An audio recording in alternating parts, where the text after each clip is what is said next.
Alright, so for this I'm going to clarify the oil change procedure for Ram or Jeep Ecodiesel. The products that you see here, what you're going to need that you should use for your oil change interval. What I do is I go by the def gauge, so we're going to fill and top off the def fluid.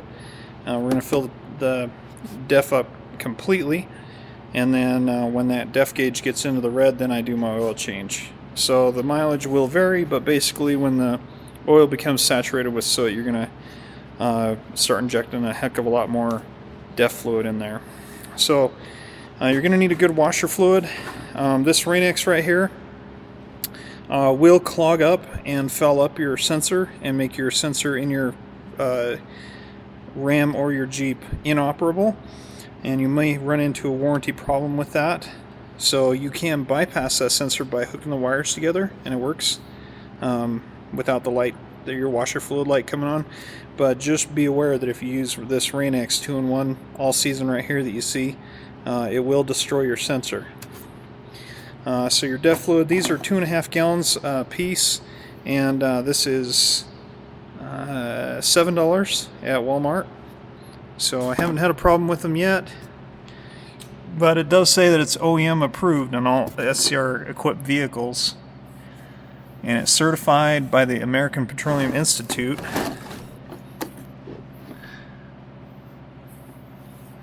Alright, so there's those two items, so we'll go through those. And then your oil, you're going to need if you have all of your emissions equipment still in place, you're going to need an ACEA C3 or MS11106 oil. The Quaker State the Quaker State Ultimate Durability oil that you see here is ACEA C3 and MS11106 compatible.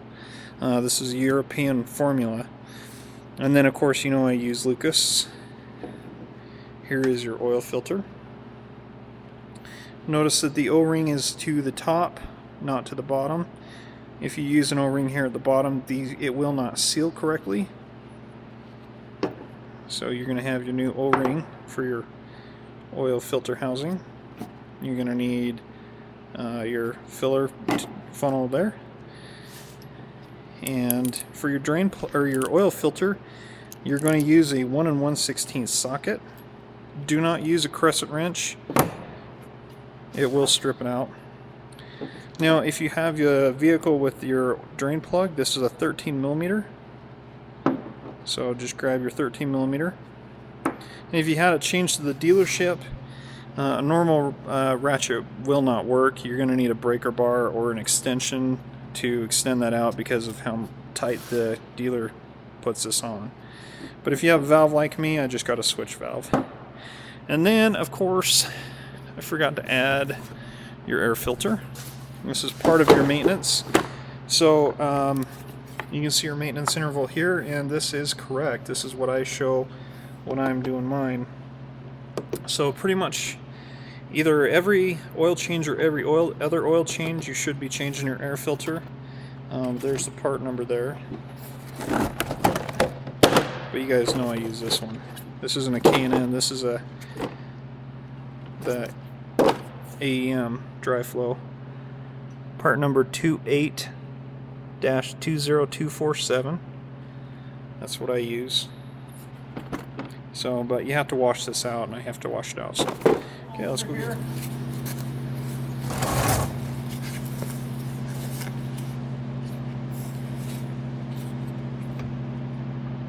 And you're either going to flip the valve, or you're going to undo the screw, or the drain plug. That's it.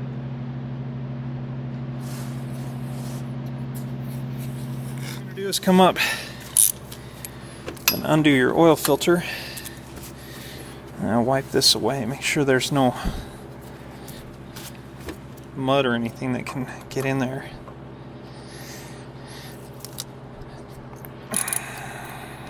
Now, I use a special gasket that was manufactured to make this easier, that would seal better, last longer, and make this oil filter housing cap come off a lot easier.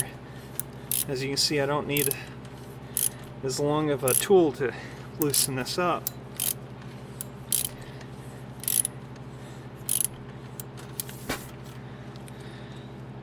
And Steve at Automotive Parts Superstore wanted this gasket specifically because we noticed that the black rubber one, like what comes in your OEM filter, would get really hard and brittle, and it would be really difficult to get it loose and undone. And if you ran into a problem where you had to reuse that rubber O-ring, then it would leak. Okay, so when you undo your oil cap, you can see the green O-ring right there, and you're only going to stop when you get to that point. And you're going to need to let this sit here for about 15 to 20 minutes to allow this housing to drain all the oil back. When you undo this cap like this, you're actually withdrawing the filter, and it's releasing the drain back valve in there. It's opening it up, allowing it to open so it can drain the oil. So don't remove this anymore, because you don't want to contaminate what's inside the dirty portion. The outside of this filter is the dirty portion, and if you withdraw this cap all the way or do it too soon, then all that dirty oil that's been filtered is going to go down the clean side, which is in the center, which will drain out because you got drain valve open, but you're kind of defeating the purpose of having your clean oil filter in there. So this is really important. Stop when you get to your O-ring. If you have your black one, use a flashlight and you'll see it, but stop here. Do not withdraw any further. Okay, so the next thing you're going to do is you're going to remove this cap. This will allow your engine to breathe out. So just remove it like that, put it back so that it's loose. Okay, so leave it like that, and you're going to let your vehicle sit like this until your oil is completely drained, which is about 15 to 20 minutes if it's hot. If you are doing this procedure and you did not let your vehicle warm up and your engine is cold, like ambient temperature, you're going to need to let your engine sit for 1 hour. The oil just runs too slow out of that oil filter housing and out of the head. So it's 1 hour drain if your engine is cold, ambient temperature, 15 to 20 minutes if it's hot. And that's why you just let your cap sit right here so that leaves or anything doesn't fall in there. And as you saw, you don't need any jacks, you don't need any jack stands, you don't need a creeper, you don't need anything, because my truck was lowered 1.5 inches and I can still crawl under there all the way and undo the drain pan. So when I fill the engine up and I do all this service, it's all level. So you don't need anything other than just your basic hand tools. This is the most simple vehicle you can change your oil on. Okay, so the next thing, we're going to add some cow pee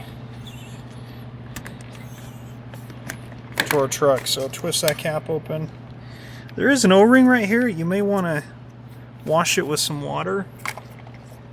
It'll help with sealing. Sometimes this O-ring here will get too crusty with cow pee, and then it won't seal.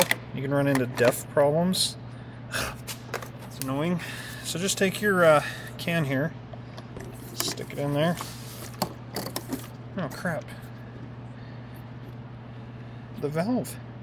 Okay, so when you guys do this, make sure that the little rubber piece is pulled down. You'll shoot cow pee all over. Okay, yeah. Make sure this, see how that was like that? There we go. Yeah. Things you learn every time you do something. Okay, let's see if it squirts everywhere now. Nope.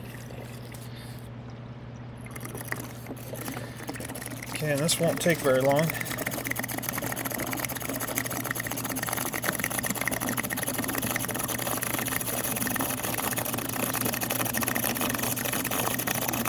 It's a waste of resources when we have these jugs.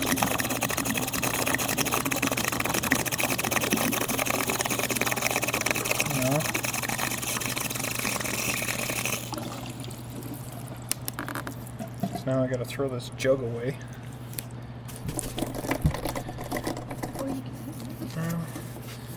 Put it in the recycling bin at home. Alright, so my son's going to try to put some cow pee in my truck. Okay, so you got that in? Alright, go ahead and lift.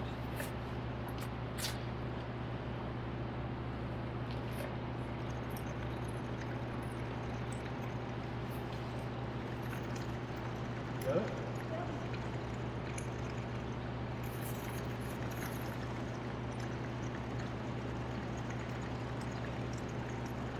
Who knows what you're going to be at in your car when you drive? What kind of weird stuff they have to put in. Half water, half cow pee. It's 67.5% water, 32.5% pee.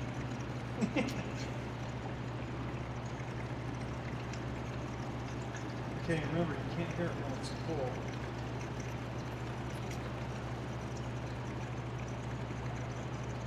You can hear that. Okay, so this is 5 gallons. 5 minutes.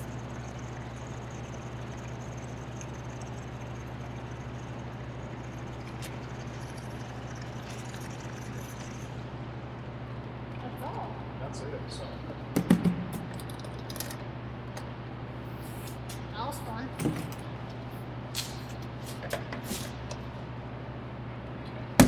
That's it. Changing the air filter. I'm going to take care of that now. So take your air filter, undo your 4 clips, push your air box out.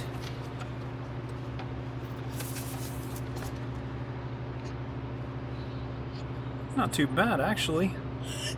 Can you see it? Yeah. Not bad, actually. That's pretty good.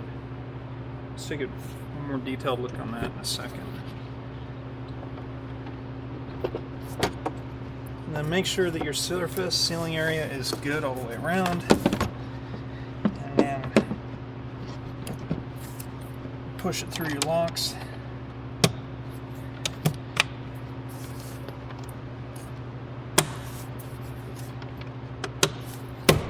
And there you go.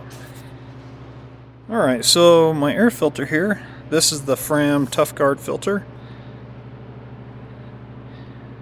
And let's take a more detailed look. Actually, this is really not bad at all. The filter isn't, the paper material isn't hardened, brittle. It's still cloth-like. This is really not bad. This filter is in fantastic shape. I've been driving through some really bad dust and salt. It's not bad. So this is, yeah, this is 12,000 miles. You can feel all the sandy stuff, but that's it. So I'm gonna add, I'm gonna top off my washer fluid.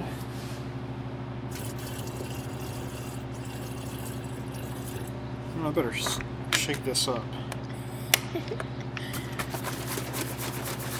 Okay.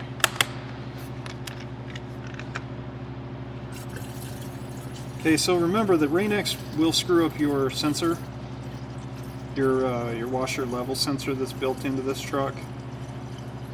But where I work, the air temperature as the air is coming across my hood and hitting my window will freeze in the jets and in the hose, and my washer jets won't work. And this is the only stuff that me and my other trucker buddies can use. We've tried everything and nothing else works. So my only thing is I just gotta hook the wires together and deal with it, but this keeps me safe. I'd rather be safe than know how much washer fluid's in my washer bottle. Okay, so the next thing we're going to do is withdraw the oil filter.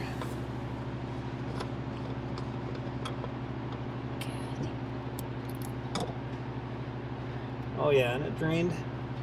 So there's no overflow coming from the dirty side going down. Okay, so here we have the oil filter. I'm just going to withdraw it out of the canister. So you see it looks pretty good. Go get me that white box that's back there in the tailgate. Yeah. So we're going to take the old O-ring off, and you do that by taking your fingers here and pinching it around. Do you see how you have this loose piece here? And then grabbing that and then taking that off. And take your old filter, stick it in the box, and now it's ready for recycling. And put that back there. And then I like to take the canister housing here, look inside, see if I see anything spectacular. Clean this off.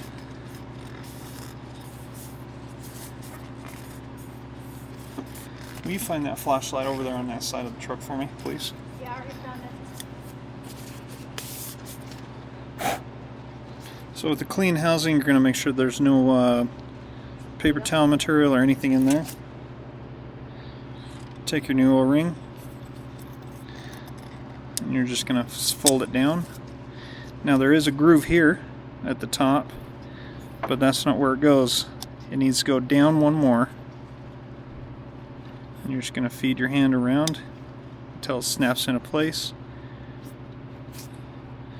And take your oil filter, drop it in. It's going to snap. Make sure it's nice and tight.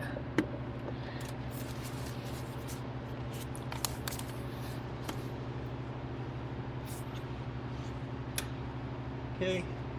Don't do anything with your oil filter housing. There are two valves in there that are very gentle and very delicate, and if you bump them or you make them stick or you break them off, you're going to run into an oil bypass problem.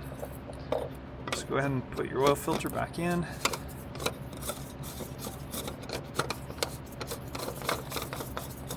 Now I haven't tightened up the drain valve yet. The drain valve is still open.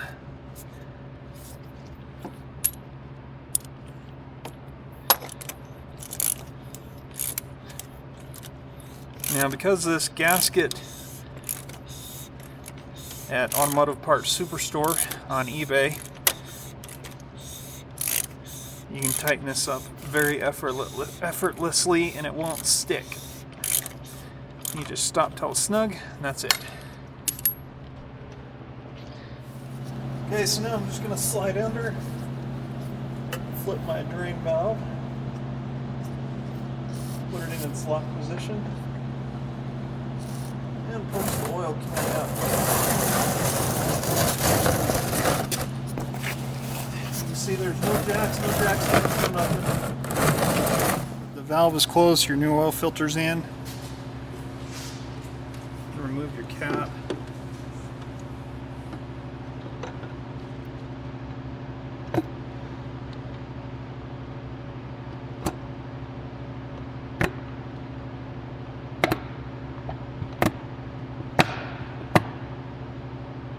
So I like to clean the oil cap, and I like to check it for any kind of condensation or milky residue or anything like that, any kind of dirt, anything that builds up there. So I clean it between each oil change. Your oil cap, believe it or not, is actually a good indicator of your head gaskets or your oil coolers that are in your engine. So any kind of moisture or condensation in there, you got either a temperature problem or you got water getting into your motor somehow.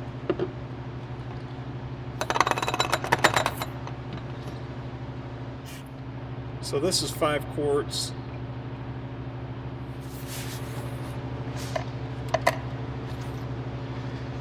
Okay. So put your oil cap back on. Replace your engine cover.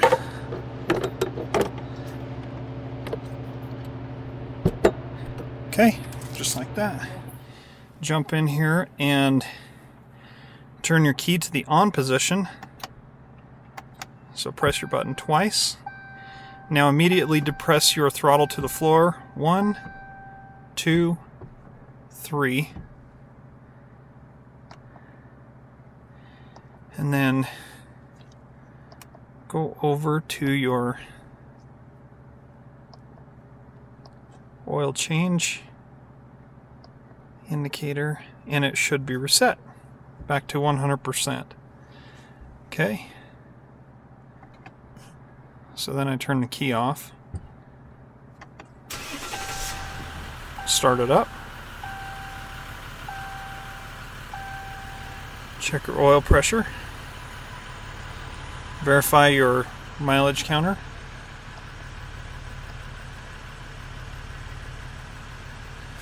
verify your oil pressure, which it was 19 psi. Now it's 21. Okay. It's 21. So basically what that means is the oil pressure was, or the oil was kind of losing its life. Okay, so then we're going to scroll through the gauges here.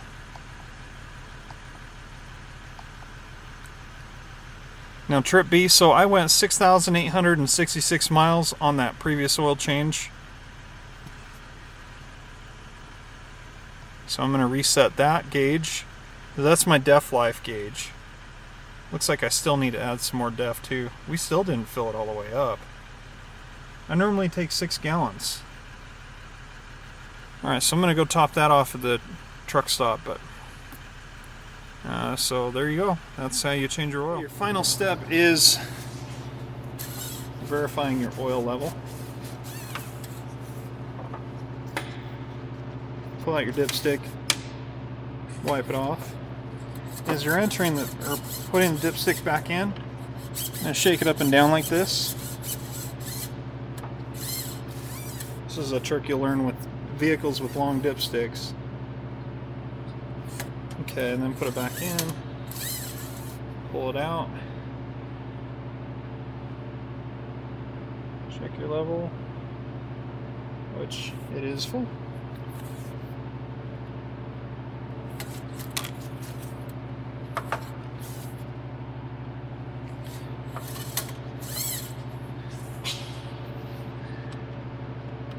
So that's what you're going to do.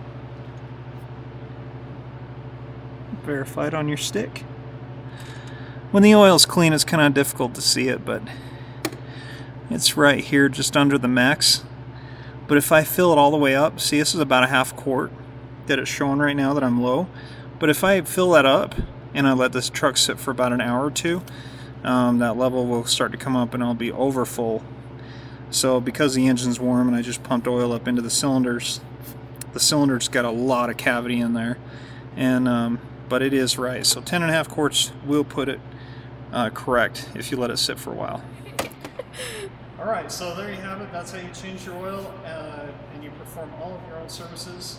Make sure that you guys follow your own vehicle owner's manual. Make sure you use all the correct fluids that are outlined in your owner's manual. Everything is available on Mopar Ecodiesel on Facebook. If you guys type in Mopar Ecodiesel on Facebook, you can see my page, and I have all of the oil classifications around the world that can tell you and guide you with what oil certifications mean and how to use them for your vehicle. So I have a bunch of links there on my Facebook profile that you can make a decision on what kind of oil is available around you that you can use. But basically everything you see inside of this video today are things that wear out, and you should be refilling at the interval of your oil change. So as long as you do this, everything should be working really good. So hope this helps. Thanks.